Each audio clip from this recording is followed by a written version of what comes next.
Medienos skiedrų produktų tipai. Medienos skiedros yra nevienalytis produktas, gaminamas iš susmulkintos, neapdorotos medienos.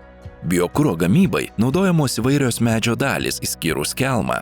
Priklausomai nuo biokuro gamybai naudojamų dominuojančių žaliavų, tokių kaip medžio kamieno dalis, žievė, šakos, lapai ar spygliai, ir nuo kokybinių rodiklių, tokių kaip drėgnis, peleningumas, frakcijos dydis ar priemaišos, Baltpool biokuro biržoje medienos skiedrų produktai skirstomi į šiuos tipus: SM1 ir SM1V, SM2, SM3D ir SM3 bei SM4.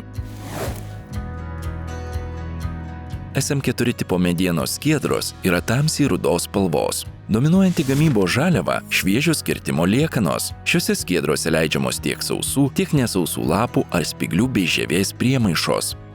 SM4 skiedrose drėgnis negali būti mažesnis negu 35%, o maksimali leidžiama drėgnio riba yra 60%.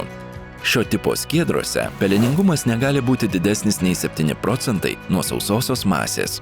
Mažiausiai 60% masės turi sudaryti frakciją nuo 3,15 mm iki 63 mm dydžio. SM4 skiedrose smulkelių frakcijos dydžio dalis negali viršyti 30%. Nuo visų šių medienos skiedrų parametrų santykio priklauso produkto energinė vertė, o tai daro įtaką ir galutiniai mokamai kainai. Svarbu atkreipti dėmesį, kad medienos skiedrose negali būti durpių, šiaudų ar kitų nemedžio kilmės priemaišų. Produktui pagaminti negali būti naudojama dažyta, lakuota, klijuota, impregnuota ar kitaip chemiškai apdorota mediena.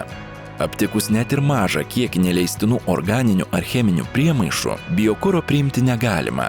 Vizualiai nustatyti tikslų medienos skiedrų produkto tipą sudėtinga, tam reikalingi laboratoriniai tyrimai, tačiau vadovaudamiesi šiomis gairėmis galite atlikti pirminį vertinimą ir taip nuspręsti, ar priimti atvežtas skiedras. Detalios medienos skiedrų produktų kokybės techninės specifikacijos yra aprašytos Baltpool biokuro biržos prekybos biokuro produktai sąlygose.